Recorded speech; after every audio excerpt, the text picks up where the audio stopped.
Mesdames, Messieurs, bonsoir. Merci de préférer la télévision nationale. Au sommaire de cette édition, lancement des travaux de construction du port de pêche artisanal de Teminetaï, une modernisation du secteur voulue par le gouvernement pour aider les pêcheurs et mareyeuses au niveau de cette commune de Conakry.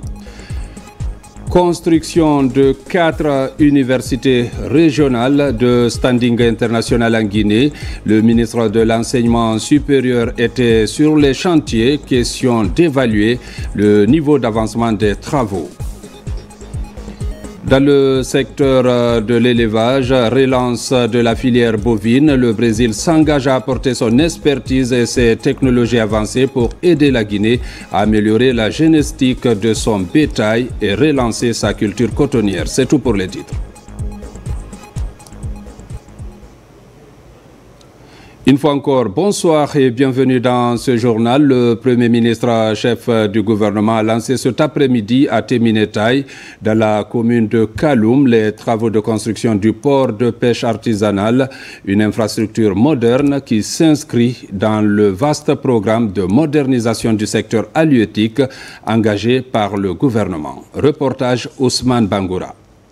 À Teminetaï, les filets de la pêche artisanale vont bientôt se déployer dans un cadre moderne.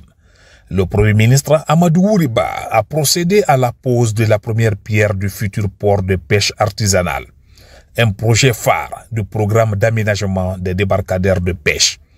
Une initiative qui vise à transformer durablement le secteur à travers la modernisation des infrastructures et l'amélioration des conditions de travail des acteurs. En dotant Teminetaï aujourd'hui d'un port de pêche moderne, nous répondons à nos besoins de longue date et nous donnons aux acteurs de la pêche, la filière et de toute sa filière les conditions de travail dignes de leur courage et de leur effort. C'est un projet structurant et s'inscrit pleinement dans la vision de l'État et des orientations de son Excellence, Monsieur le chef de l'État, le général Mamadi Doumbouya, ainsi que dans la priorité affichée par le gouvernement. La sécurité alimentaire, la création d'emplois et le développement local durable figurent au premier rang de ces priorités nationales. Au cœur de cette ambition gouvernementale, l'entrepreneur du chantier détaille la conception et les étapes techniques de ce futur port, symbole du savoir-faire national et de l'engagement en faveur du développement durable du secteur halieutique. Principalement, elle sera composée d'un bloc principal de 1+1 comprenant des bureaux administratifs, un hall de vente, des postes de police et de gendarmerie et un restaurant, un parking grand public, des entrepôts frigorifiques pour le traitement primaire, 2 grandes chambres froides de distribution de glace, et 30 magasins destinés aux pêcheurs, 2 grands hangars de fumage comportant chacun 54 fumoirs. Donc nous sommes sur une centaine de fumoirs sur ce projet. Une décharge à ordures, une station multiservice, un atelier de réparation et d'entretien des matériels de pêche et un quai répondant aux normes internationales dans un environnement sain. Pour le chef du gouvernement, cette initiative traduit la volonté du président de la République, le général Mamadi Doumbouya, d'assurer la transformation du secteur halieutique dans un esprit d'efficacité et de transparence. Nous devons accélérer le développement du secteur de la pêche. Nous avons déjà une contribution à hauteur de 5% de notre PIB. Nous devons avoir une contribution supplémentaire en développant la pisciculture.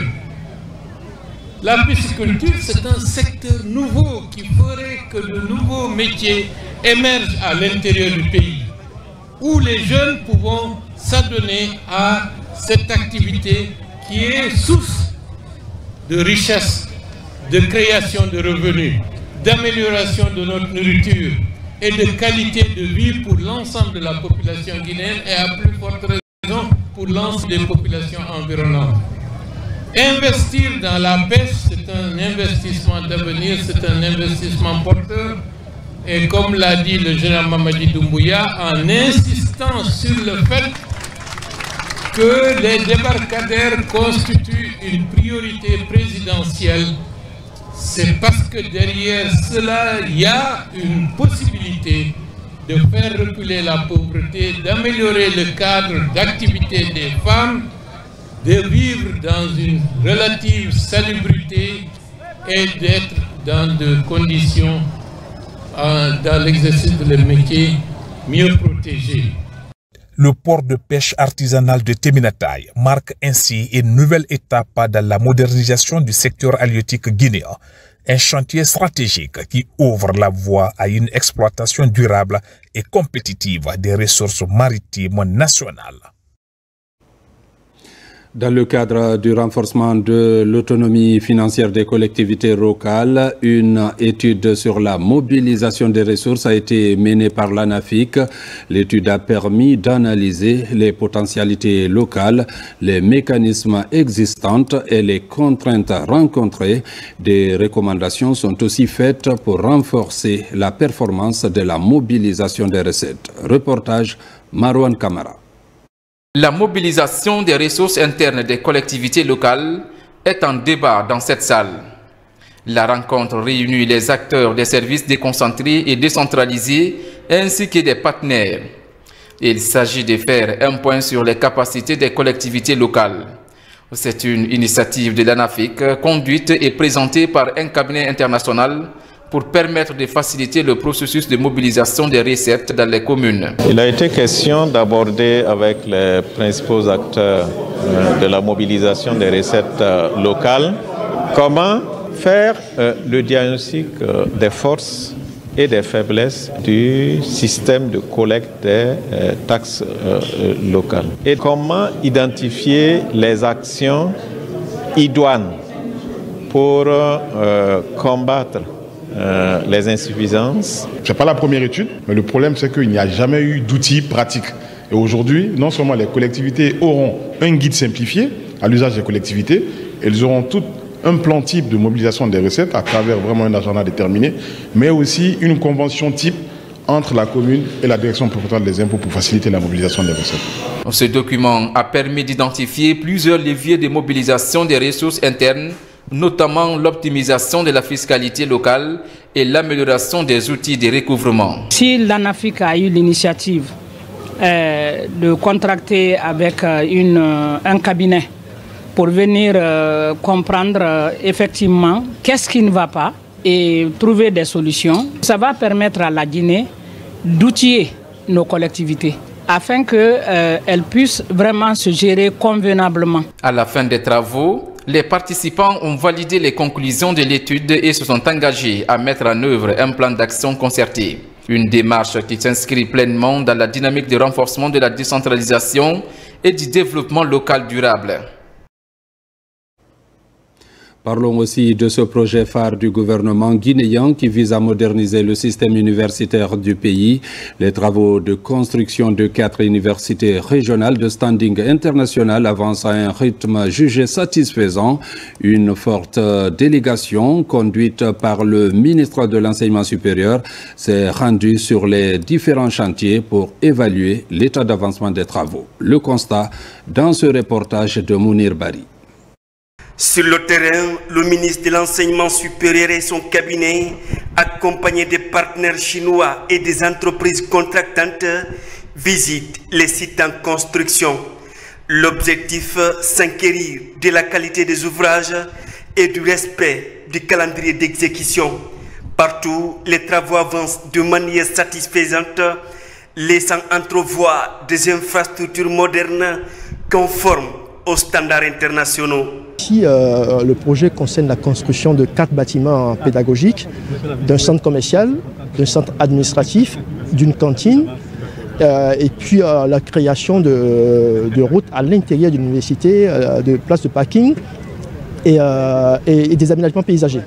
Prévu pour être livré en 2027, chaque université offrira des espaces d'apprentissage adaptés, dotés de toutes les commodités nécessaires, avec une capacité d'accueil totale de 25 000 étudiants. Ce vaste chantier vise à désengorger les universités existantes et à offrir de meilleures conditions d'études et de recherche aux jeunes Guinéens. Le ministre invite d'ailleurs les entreprises à accélérer la cadence pour tenir les délais. La phase pilote du projet est déjà en cours à l'Université Générale Lansana Conté de Sonfonia. À travers cette initiative présidentielle, le gouvernement réaffirme son engagement à révolutionner l'enseignement supérieur par des infrastructures modernes et un encadrement de qualité. Soutenu par la République populaire de Chine, ce programme illustre la volonté de la Guinée de former un capital humain compétitif prêt à répondre aux défis du développement. Développement des infrastructures toujours, la préfecture de Koya a son centre d'autonomisation et d'entrepreneuriat des femmes. Il est situé à Kouria. L'édifice a été inauguré en présence de quelques membres du gouvernement.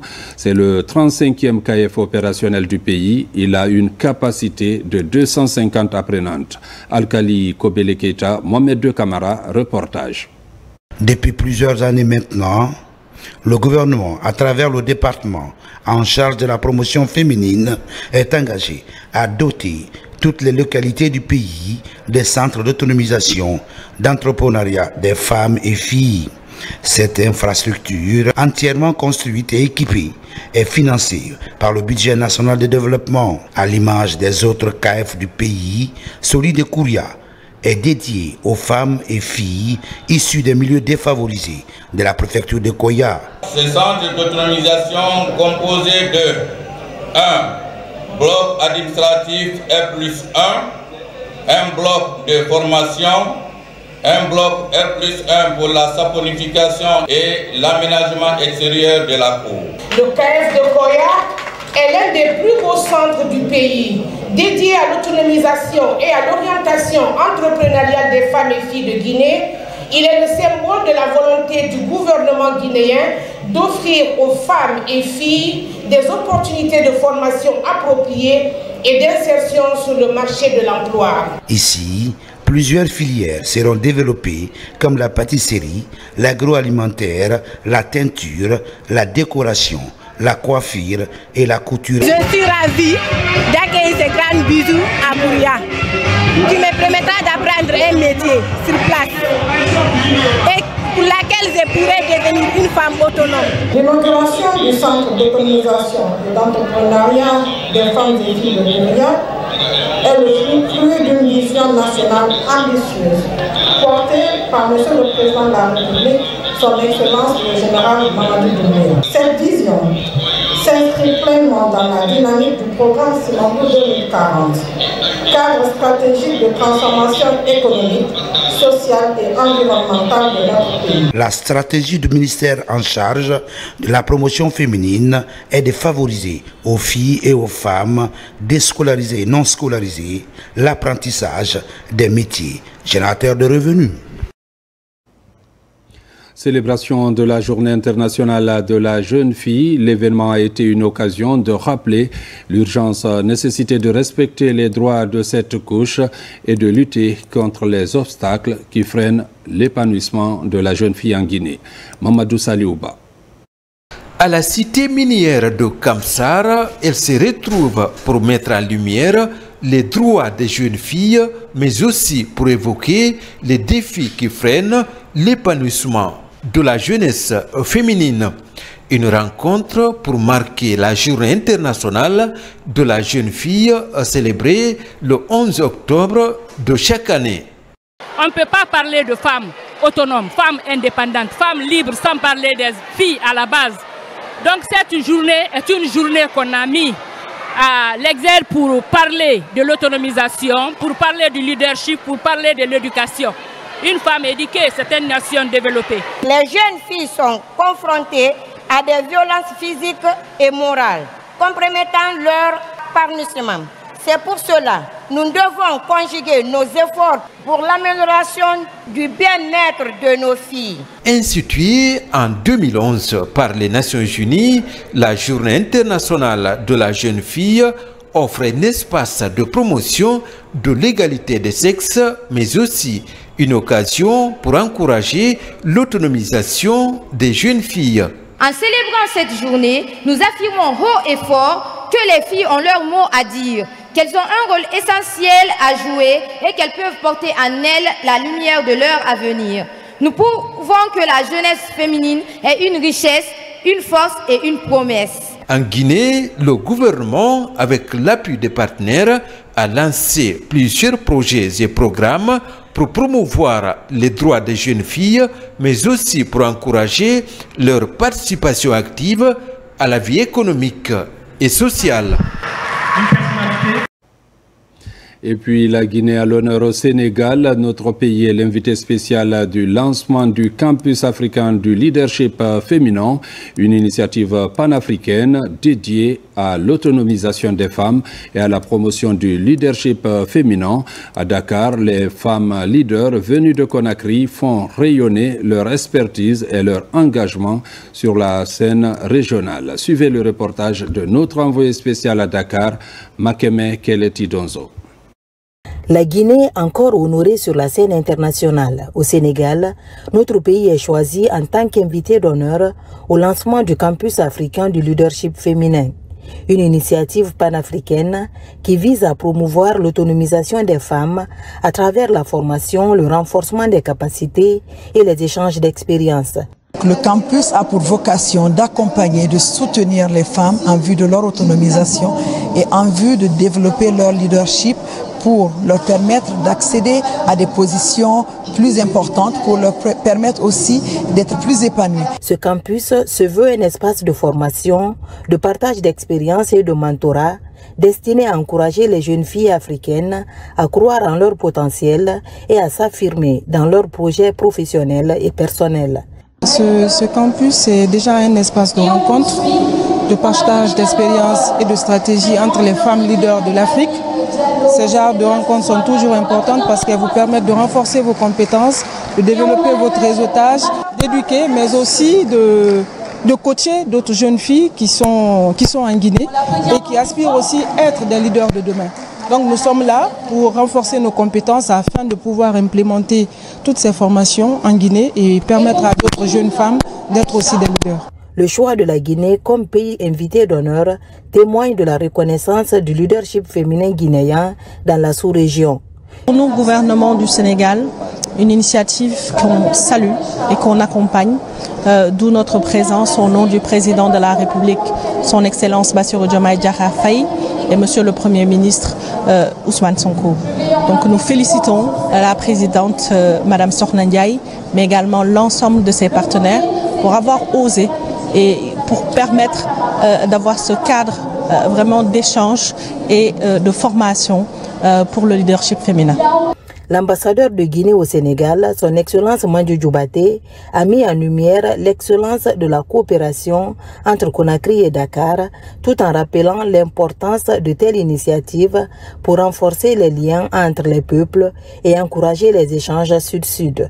Ce soir qui nous honore à plus d'un titre se justifie par les liens de fraternité et d'amitié existants entre le peuple sénégalais et guinéen d'une part et d'autre part par la qualité des relations personnelles qu'entretiennent les deux pays.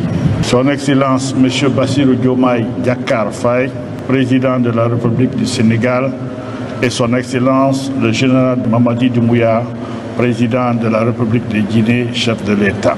Ce rendez-vous met en lumière non seulement l'engagement des femmes guinéennes, mais aussi l'excellence de leur contribution dans des domaines clés. Une dynamique prometteuse qui confirme que le leadership féminin guinéen a toute sa place dans les grandes instances africaines. Ce campus est une plateforme d'espoir, d'inspiration et d'action pour les générations futures des femmes leaders. Dans l'actualité encore à l'enseignement technique, la ministre vient de lancer les ateliers régionaux. Ce sont des espaces d'échange entre responsables d'établissements pour partager les résultats obtenus dans chacune des régions et s'enquérir des nouvelles directives. Le but est de favoriser un bon déroulement des cours durant l'année. Les détails dans ce reportage de Tierno Ousmane Diallo. Cette année académique à l'enseignement technique est placée sous le sceau de l'excellence dans la formation des apprenants. En initiant l'organisation d'ateliers régionaux, le département en charge de la formation professionnelle entend ainsi faire le bilan à l'échelle locale et partager les nouvelles orientations dans la construction d'un système d'enseignement technique plus robuste en phase avec le programme Simandou 2040. Il est important de souligner que l'organisation de ces ateliers régionaux est une aubaine, en ce sens qu'il reste un cadre de concertation privilégié sur les enjeux et les défis à relever dans le domaine de l'adéquation entre la formation et les besoins du marché de l'emploi, la qualité des infrastructures, la formation des formateurs, la gouvernance dans nos établissements de formation et le pilotage de notre sous-secteur. Il y a eu l'intervention de Madame la ministre qui s'est passée dans les meilleures conditions. Elle a eu à toucher des points, c'est de fournir plus d'efforts, bien guider les apprenants pour le développement de l'enseignement technique. Pour cette année également, le département de l'enseignement technique entend veiller de plus près au respect de la planification établie avec un accent mis sur la rigueur et la qualité. On essaie de faire une première phase pilote pour former toutes les équipes de facilitateurs. Et les équipes de facilitateurs vont accompagner chaque région et à animer les travaux avec les gouverneurs et intégrer aussi les préoccupations à l'échelle locale en tenant compte du contenu local, en tenant compte des exigences de chaque région. Après Conakry, des sessions de ce type seront organisées dans toutes les régions. Les recommandations formulées serviront aussi de base pour entreprendre des projets en faveur des écoles professionnelles. De nouvelles infrastructures scolaires aussi inaugurées à Sigiri pour encourager l'apprentissage en milieu rural. C'est un effort de l'association Sigiri Mandembere Europe, ceci pour accompagner l'engagement des autorités afin de répondre aux attentes du système éducatif. Reportage Diamokaba.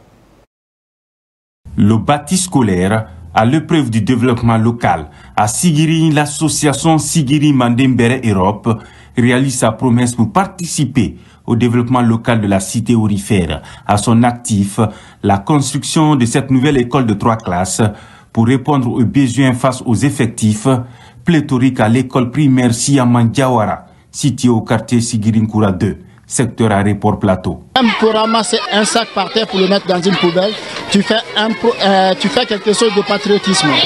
Donc souvent pour aider son pays, ça vient de là. Nous, on a pris l'initiative de faire ça. D'autres personnes, je souhaite que d'autres personnes fassent la même chose.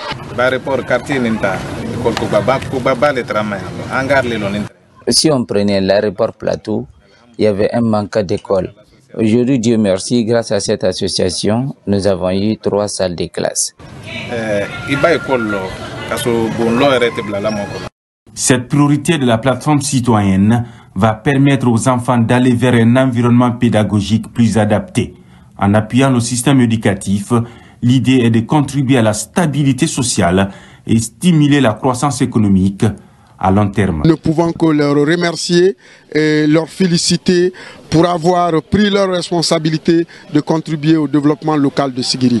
Ces 3 salles de classe qui sortent de terre affichent les bonnes intentions de l'association Sigiri Mandembere Europe au Bercail. Autre mission, encourager l'éducation des enfants et promouvoir leur épanouissement. Des kits scolaires sont également mis à la disposition des enfants de Wendumbor. Le geste vise à soutenir les tout-petits dans cette localité pour aborder l'année scolaire. Reportage Younous Atawel Kamara. Les élèves de différentes écoles élémentaires de la sous-préfecture de Wendumbor dans Gawal sont aux anges ce matin. Ils reçoivent des kits scolaires offerts par la société minière AMC-MC qui évolue dans cette localité. Des fournitures scolaires composées de sacs, de cahiers, de livres, de bics et de chaises en plastique. Une manière pour cette entreprise d'encourager la scolarisation des enfants dans cette zone minière de la région administrative de Bouquet. On a pensé que l'éducation sur la base est vraiment très importante. On doit accompagner les élèves en primaire pour les offrir suffisamment de moyens et pour avoir les conditions de l'étude. C'est ça notre motivation. Parents d'élèves, encadreurs et autorités administratives de Wendembourg se sont fortement mobilisés pour assister à cette cérémonie de remise des kits scolaires à ces futurs cadres du pays. C'est le sentiment de satisfaction et de joie. Vraiment, nous sommes très ravis de ce don. Et nous prierons et que la société qui a commencé à s'investir, ils n'ont qu'à continuer, ils n'ont qu'à redoubler d'efforts. Ces dons honorifiques viennent offrir à nos enfants ce matin sont salués à sa juste valeur. Et ces dons favoriseront l'émancipation de nos enfants dans leur développement en matière de l'éducation. Cette cérémonie est mise à profit par les autorités éducatives de Gawal et les représentants de la société AMC-MC d'inviter les parents d'élèves à jouer pleinement leur rôle dans l'encadrement des enfants en vue de poursuivre leurs études. Appui à l'enseignement toujours, le ministère de la promotion féminine de l'enfance, à travers son inspection basée à Mamou, vient d'offrir des kits scolaires aux enfants démunis de la région. Le geste vise à accompagner les parents dans l'achat des fournitures scolaires. Reportage Mamadou Patebaldi. Une semaine après l'ouverture des classes, les bonnes volontés se manifestent pour accompagner les familles démunies dans l'achat des fournitures scolaires. C'est le ministère de la promotion féminine de l'enfance et des personnes vulnérables, à travers son inspection régionale basée à Mamou, qui vient d'offrir aux enfants vulnérables de la région des kits scolaires afin de les aider à passer en beauté l'année scolaire 2025-2026. L'objectif visé, c'est de scolariser les enfants vulnérables dans la région administrative de Mamou, parce que c'est un droit pour eux. L'inspection régionale de la promotion féminine de l'enfance et des personnes vulnérables nous a doté d'un ordinateur et d'une carte pour le carburant pour notre fonctionnement. Donc, au nom des collègues de Dalaba et Pita, on est très ravis. Ils sont de nombreux enfants identifiés par les 3 directions de la petite enfance à bénéficier de ce geste.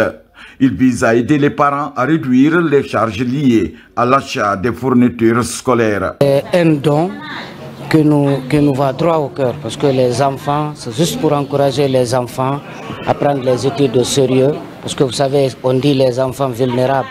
Donc beaucoup ont reçu des kits scolaires ici à travers l'inspection régionale de la promotion féminine. Ce geste de l'inspection régionale de la promotion féminine de l'enfance et des personnes vulnérables de Mamou n'est pas à sa première. Chaque année, à l'occasion de chaque ouverture des classes, elle porte les regards sur ses enfants, les aidant à mieux reprendre les cours en vue d'entamer une bonne année scolaire. Dans l'actualité encore, après le glissement de terrain à Manéa, la question du relogement des sinistrés se pose. Le ministre de l'Urbanisme et de l'Habitat a rencontré hier vendredi les différentes parties prenantes, ceci pour statuer sur la préoccupation du moment, une rencontre cruciale pour sauver plusieurs familles impactées par l'un des pires éboulements du pays. Reportage Fodé Alpha Camara.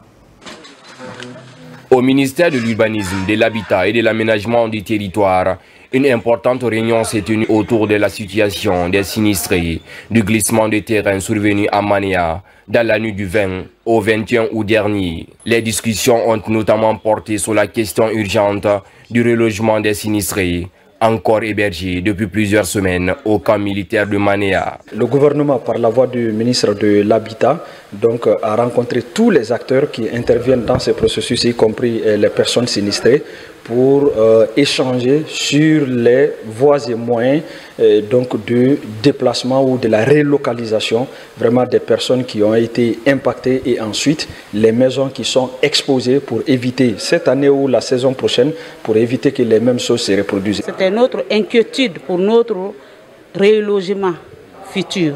Maintenant qu'il a pris les dispositions dès la semaine qui suit, peut-être les dispositions idoines seront prises pour notre sort. Entouré de ses principaux collaborateurs, le ministre de l'Urbanisme a réaffirmé la détermination du gouvernement à accompagner les familles touchées à travers un plan de relogement durable et des mesures préventives contre de futurs glissements de terrain. Il fallait aujourd'hui échanger avec les sinistrés concernés et les donner l'information par rapport aux dispositions qui ont été prises par le gouvernement, à savoir les délocaliser du camp militaire où ils sont actuellement, trouver des abris provisoires pour eux et en tant que ministère de l'Habitat, les recaser dans d'autres domaines et les fournir les documents de propriété de ces domaines qui seront mis à leur disposition. À l'issue de la rencontre, plusieurs résolutions ont été adoptées. Le ministre s'est engagé à accélérer le processus de réinstallation des familles affectées et à renforcer la politique nationale d'aménagement du territoire afin de réduire les risques et d'éviter la récurrence de tels drames à l'avenir. Dans la zone industrielle de Kagbelen, les membres du Rotaract Club de Conakry ont effectué une visite de terrain sur le site industriel de GI Ciment. Ce déplacement a permis aux membres de connaître le fonctionnement des activités. Le volet santé, sécurité et environnement ont été également abordés. Reportage Fodé Camara, Nabilaï Camara. Cette visite de terrain initiée par les membres du Rotaract Club de Conakry a ciblé le site industriel de GI Ciment situé dans la commune de Kagbelen. L'enjeu est de comprendre le fonctionnement des activités en vue d'améliorer les pratiques professionnelles dans le cadre du respect des normes sécuritaires, sanitaires et environnementales. Les membres de la structure ont visité les différentes installations de cette unité industrielle créée depuis plus de 13 ans. Je entendais parler de GI Ciment, mais effectivement je ne savais pas qu'est-ce qui se passait à l'intérieur. J'ai appris beaucoup ce matin dans l'usine GI Ciment. Ça m'a permis beaucoup plus d'apprendre et puis je suis satisfait. Ils nous ont vraiment très bien accueillis et tout, et nous ont présenté leurs locaux. On a été guidés, on a reçu des conseils même à part le monde de l'entreprise. Quand on part dans les entreprises et tout, le volet sécurité c'est quelque chose qui compte énormément, que chacun à son quotidien aujourd'hui peut appliquer afin de minimiser les risques d'incidents. Pour instaurer plus de sécurité dans le travail, de nombreuses dispositions sont prises par la société. Les responsables sont appelés non seulement à améliorer les conditions de travail des employés, mais aussi et surtout de lutter contre la pollution de l'environnement. Nous avons mis en place un certain nombre de démarches pour que les employés viennent travailler, n'est-ce pas, et se retourner à la maison sans le moindre problème. Donc il y a un certain nombre de principes que nous avons mis en place dans le respect des normes et des consignes de sécurité liées, n'est-ce pas, au travail dans une entreprise. Cette visite guidée a permis aux membres du Rotaract Club de Conakry d'avoir une vue d'ensemble sur l'ensemble des activités qui s'opèrent dans cette unité industrielle. Les deux parties ont discuté de la question environnementale et du système de santé-sécurité. Parlons aussi de cette alliance fertile pour l'élevage et l'agriculture en Guinée. Le Brésil s'engage à apporter son expertise et ses technologies avancées pour aider la Guinée à améliorer la génétique de son bétail et relancer sa culture cotonnière. Reportage Noumousso Diakité. Autour de la table, les ministres de l'élevage, de l'enseignement supérieur, les représentants des départements de l'agriculture, des affaires étrangères, du plan et de la coopération internationale, ainsi que la délégation de l'Agence brésilienne de coopération. L'objectif de la rencontre est de renforcer la collaboration entre la Guinée et le Brésil dans les domaines de l'amélioration génétique de la race bovine locale Ndama et la relance de la filière coton, secteur clé de l'économie nationale. Les éleveurs vont connaître une amélioration de la production en viande et en lait. Nous allons pouvoir aussi réduire considérablement les conflits entre agriculteurs et éleveurs, puisque notre race Ndama est une race qui n'est pas vorace. L'autre objectif aussi important est un objectif social, puisque cela va générer des emplois au niveau de la jeunesse, mais également des femmes. Suite à cette rencontre, les parties se sont engagées à poursuivre les discussions techniques en vue de la mise en œuvre rapide des projets pilotes, notamment dans les zones à fort potentiel agricole et pastoral. Cette mission s'inscrit suite à une visite que le ministre de l'élevage, Félix Ndama, avait réalisée au mois de mai au Brésil lors d'un événement Brésil-Afrique, dans lequel il avait réitéré l'importance et que nous puissions mettre en œuvre ce projet de coopération technique en Guinée concernant donc l'amélioration génétique, comme je l'ai dit, de la race Ndama.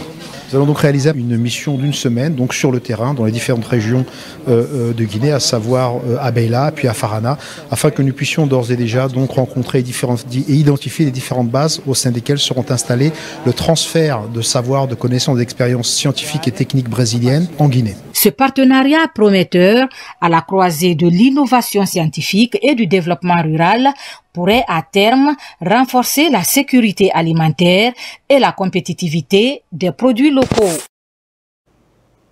Contribuer à l'autosuffisance alimentaire et au développement rural, Mori Kaba, un paysan modèle appuyé par la communauté, fait la promotion de la culture d'Ignam, un partenariat agricole pris très au sérieux par les deux parties, comme vous allez le voir dans ce reportage de notre correspondant permanent dans la région, Elhadj Fodé Bangali Fofana. Ici à Masarena Banankoro, la fertilité des sols et l'abondance des récoltes ne sont qu'un secret de polichinelle, l'agriculture étant une activité de prédilection pour ses habitants. Sidiki Keita et toute son équipe de bras valides, coup à la main, préparent ce périmètre à la culture d'Ignam.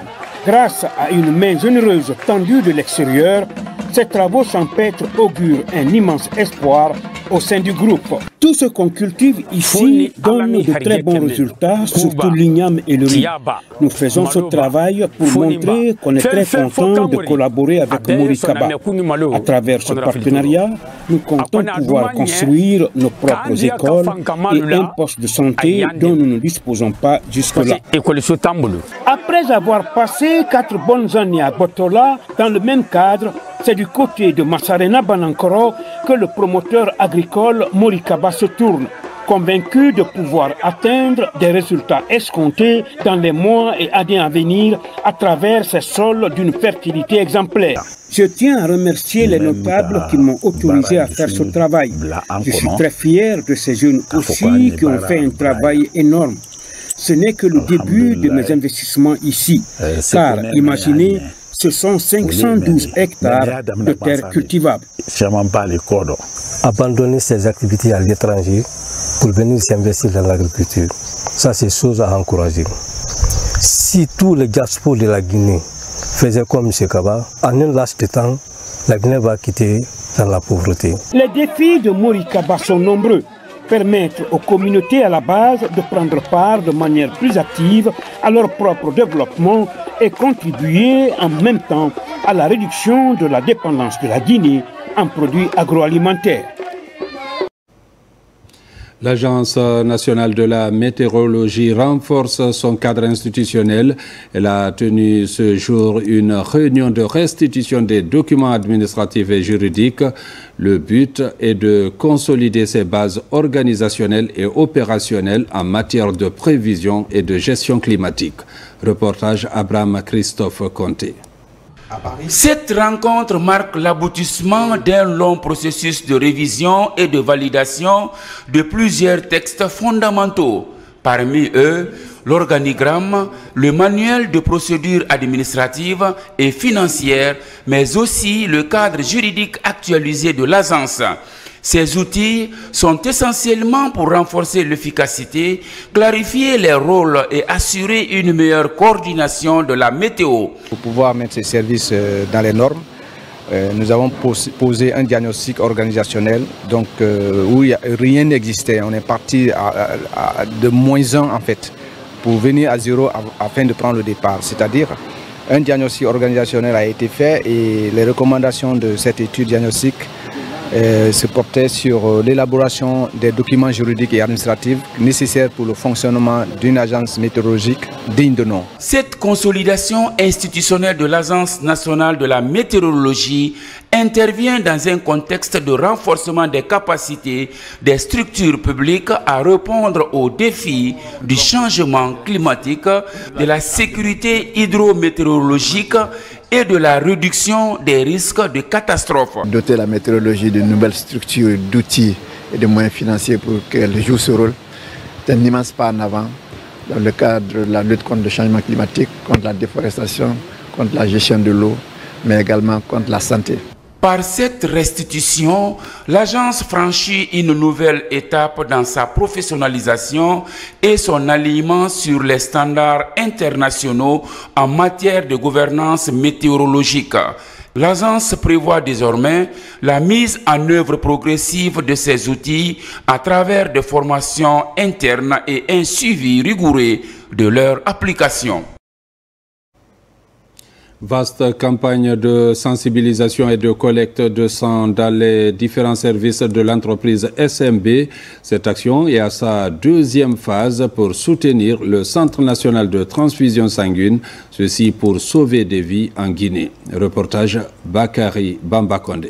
Monsieur Aboubak. La deuxième édition de la campagne nationale de sensibilisation et de collecte de sang, fruit de la collaboration entre la société UMS, l'Association nationale des donneurs bénévoles de sang de Guinée et le Centre national de transfusion sanguine, vient de s'achever ici à Conakry. C'est une semaine intensive de mobilisation citoyenne qui a permis de récolter un volume de sang significativement supérieur à l'édition précédente, renforçant les réserves vitales du pays. UMS aujourd'hui est fier d'accompagner ce élan de solidarité. Pour nous, un don de sang égale à une vie sauvée. Donc nous continuerons à accompagner les ONG et les institutions nationales de santé. Les chiffres communiqués par le Centre national de transfusion sanguine indiquent que 71 poches de sang ont été collectées pendant cette deuxième édition. La réussite est attribuée à l'efficacité de la stratégie mise en place et à l'engagement des travailleurs à sauver des vies. Tous les jours,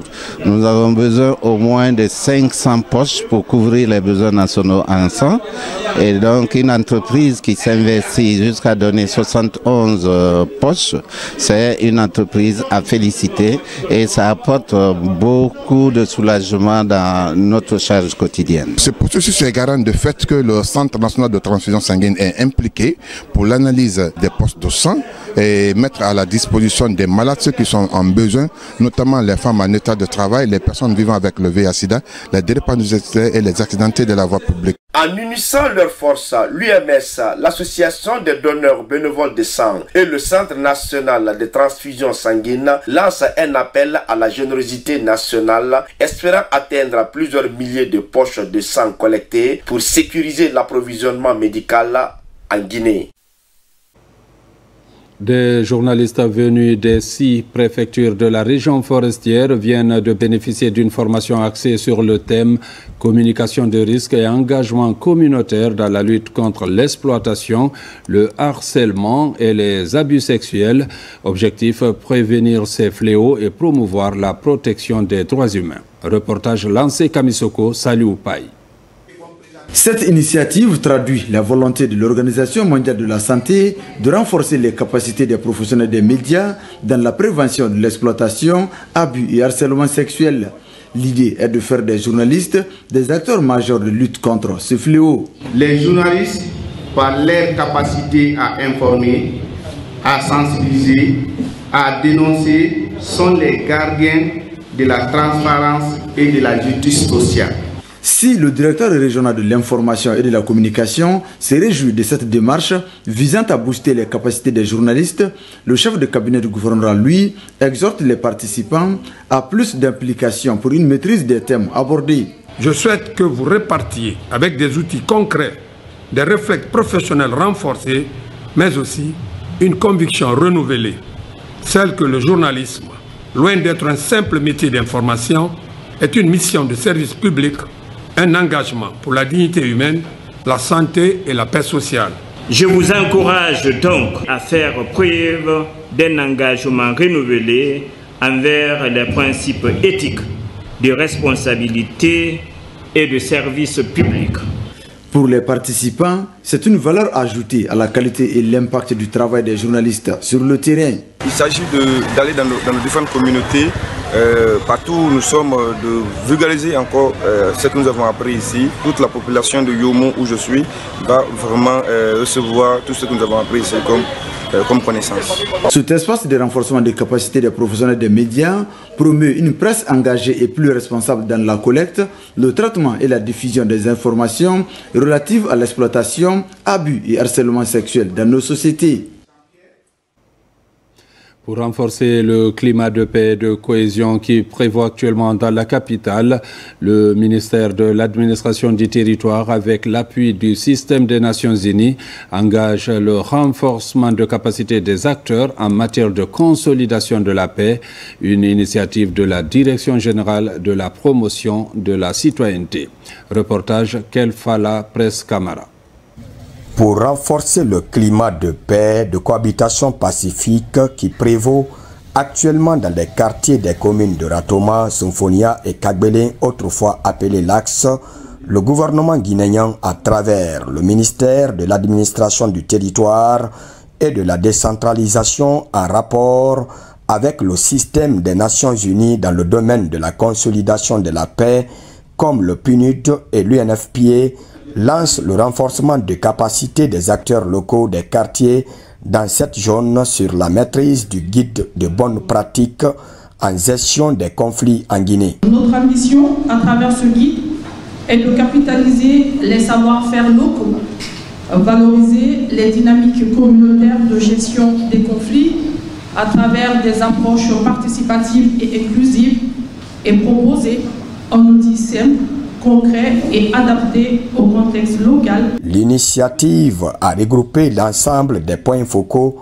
des départements ministériels du projet, mais également les représentants des conseils communaux de sécurité et de prévention de la délinquance et les directeurs communaux de jeunesse des communes de Ratoma, Symphonia et Kagbele.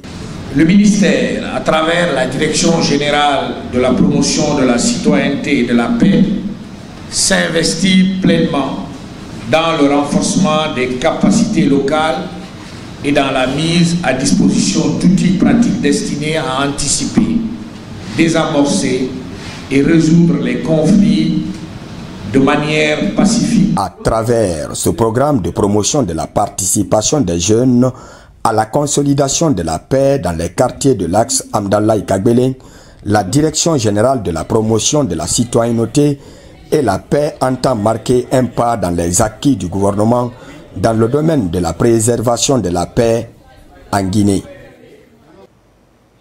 Les jeunes finalistes du Hackathon Rio Tinto 2025 ont été reçus cette semaine au siège de l'entreprise à Koléa, une rencontre inédite avec le directeur général qui marque un tournant dans leur parcours. Reportage Sona Sagno.